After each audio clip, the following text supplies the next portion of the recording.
பாதாள உலக குழுக்களின் அட்டகாசம் அடுத்து வடக்கில் இடம்பெறலாம். இப்படியான குழுக்களை சிலர் யாழ்ப்பாணத்திலும் இயக்கலாம் என பாராளுமன்றத்தில் இன்றைய தினம் ஜனாதிபதி அனுரகுமார திசாநாயக்க தெரிவித்தார். வரவு செலவு திட்டத்தின் மீதான குழுநிலை விவாதம் பாராளுமன்றில் இடம்பெற்று வரும் நிலையில் இன்றைய தினம் மாலை பாராளுமன்ற அமர்வில் கலந்து கொண்டு உரையாற்றிய போதே ஜனாதிபதி இதனை குறிப்பிட்டார். தொடர்ந்து உரையாற்றிய அவர், நான் மகிழ்ச்சியுடன் பாராளுமன்ற அலுவல்களை பார்த்து கொண்டிருக்கிறேன். உட்பூசல்கள் காரணமாக இந்த அரசாங்கம் கவிழும் என்று நீங்கள் எதிர்பார்த்தால் அது நடக்காது. தேசிய பாதுகாப்பில் ஒரு பிரச்சினை, அதனால் ஆட்சி கவிழும் என்று எதிர்பார்த்தார்கள். அதுவும் நடக்காது. யாராவது எழுதி கொடுக்கின்ற விடயங்களை வைத்துக்கொண்டு வாதங்களை முன்வைக்காதீர்கள். அடுத்ததாக, பாதாள உலக கோஷ்டிகளின் செயல்கள் காரணமாக சமூகத்தில் ஒரு அச்சம் ஏற்பட்டுள்ளதாக கூறுகிறீர்கள். அதை நாங்கள் ஏற்றுக்கொள்கிறோம். ஆனால் நாட்டு மக்களின் அன்றாட செயற்பாடுகளை நடத்தி செல்வதில் எந்த தடைகளும் இல்லை. தேசிய பாதுகாப்புக்கான அச்சுறுத்தலை இரண்டு பக்கமாக பார்க்க வேண்டும். அதில் ஒரு பக்கம்தான் இனவாதம். அந்த இனவாதம் இனிமேல் ஒருபோதும் இங்கு தலை உயர்த்தாது. அதற்கு நாங்கள் உத்தரவாதம் அளிக்கிறோம். பயங்கரவாத தடை சட்டத்தை நீக்குவதற்கு நாங்கள் முயற்சி செய்து வருகிறோம். அதேபோன்று இந்த பாதாள உலக குழுக்களின் நடவடிக்கைகளை கட்டுப்படுத்துவதற்கு எங்களுக்கு சில விடயங்கள் தேவை. அதற்கான நடவடிக்கைகளையும் நாம் எடுத்து வருகிறோம். 1978ஆம் ஆண்டு பயங்கரவாத தடை சட்டம் கொண்டு வரப்பட்ட போது அதற்கு எதிராக குரல் கொடுத்தவர்கள் நாங்கள். வடக்கு கிழக்கில் இருக்கின்ற தலைவர்களும் அதற்கு எதிராக குரல் கொடுத்தார்கள். தற்போதைய தேசிய பாதுகாப்பு பிரச்சினைக்கு புதிய சட்டங்களை நாங்கள் கொண்டு வர வேண்டியிருக்கிறது. பயங்கரவாத தடை சட்டத்தை நீக்குவதற்கு ஒரு குழு ஒன்றை நியமிப்பதற்கு நாங்கள் நடவடிக்கை எடுத்திருக்கிறோம். இதற்காக எமது அரசாங்கம்தான் தீவிர முயற்சியுடன் செயற்பட்டு கொண்டிருக்கிறது. நீங்கள் யாராவது ஒரு பாதாள உலக குழு உறுப்பினரின் பெயரை கூறினால் அவருக்கு பின்னால் இருக்கின்ற அரசியல்வாதியை என்னால் கூற முடியும். அதுதான் மறுக்க முடியாத இரகசியம். இது மக்களுக்கும் தெரியும். மித்தனிய பிரதேசத்தில் தந்தையும் அவரது பிள்ளைகளும் கொலை செய்யப்பட்டார்கள். அவர்கள் தொடர்பாக கைது செய்யப்பட்டவர்களில் போலீசார் ஒருவரும் இருக்கிறார். கல்கிசையில் இடம்பெற்ற சம்பவத்தில் போலீஸ் உத்தியோகத்தர் ஒருவரின் T56 ரக துப்பாக்கியை பறித்து கொண்டு சென்று பாதாள உலக குழுவிடம் கொடுத்திருக்கிறார்கள். அப்படியான சம்பவங்களும் பதிவாகியுள்ளன. அத்துடன் போலீஸ் உத்தியோகத்தர்களும் இந்த பாதாள உலக குழுவினருடன் தொடர்பை வைத்திருக்கிறார்கள். ஒரு இராணுவ முகாமில் இருந்து 75 துப்பாக்கிகள் களவாடப்பட்டு இந்த பாதாள உலக குழுவிடம் கொடுக்கப்பட்டிருக்கிறது. தற்பொழுது 35 துப்பாக்கிகள் கைப்பற்றப்பட்டிருக்கின்றன. இன்னும் துப்பாக்கிகள் கைப்பற்றப்பட வேண்டி இருக்கிறது. இன்றும் கட்டுக்கஸ்தோட்ட பிரதேசத்தில் ஒரு பிஸ்டல் கைப்பற்றப்பட்டிருக்கின்றது. இவ்வாறு குற்றவாளிகள் நிறைந்த ஒரு நாடாக இந்த நாடு தள்ளப்பட்ட வரலாறு தான் இடம்பெற்றிருக்கிறது. நீதிபதிகள் இருக்கிறார்கள், சட்டத்தரணிகள் இருக்கிறார்கள். ஆனால் வெளி உலகத்திற்கு ஆயுதம் தாங்கிய குழுக்கள் இருக்கிறார்கள். அதற்கு உதவும் நீதிமன்ற உத்தியோகத்தர்கள் இருக்கிறார்கள்.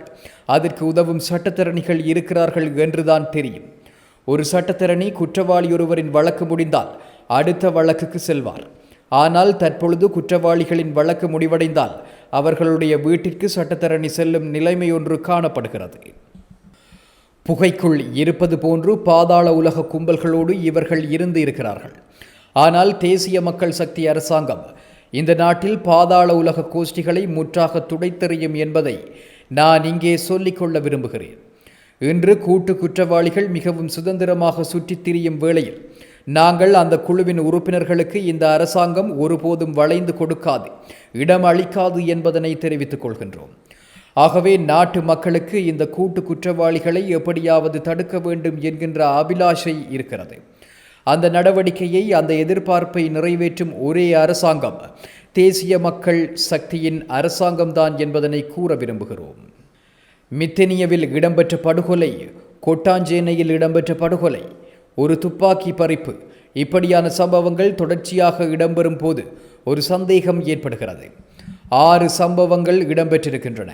இந்த 6 சம்பவங்களையும் வைத்து பார்க்கும் போது மினுவான்கொட சம்பவம் தவிர ஏனைய 5 சம்பவங்களும் 5 குழுக்களுடன் தொடர்புடைய சம்பவங்களாகத்தான் பார்க்கப்படுகிறது.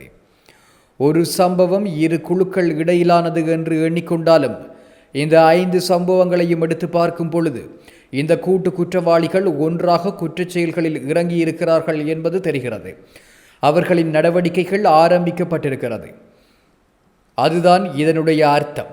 அவர்கள் ஆயுதங்களுடன் முனைப்போடு களத்தில் இறங்கியிருக்கிறார்கள்.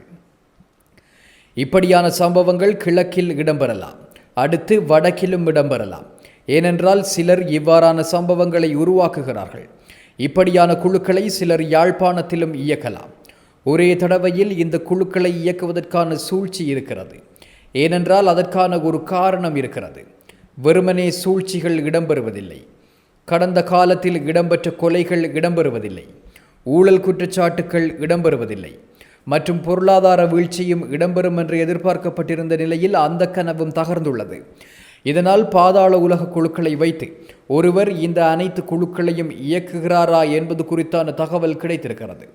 அது பற்றி நாங்கள் விசாரணைகளை ஆரம்பித்துள்ளோம். நாட்டில் ஒரு பதற்ற நிலையை உருவாக்குவதற்கு இவர்கள் இந்த நடவடிக்கைகளை ஆரம்பித்துள்ளார்களா என்பதனை அறிவதற்கு நாங்கள் நிச்சயம் முயற்சிப்போம்.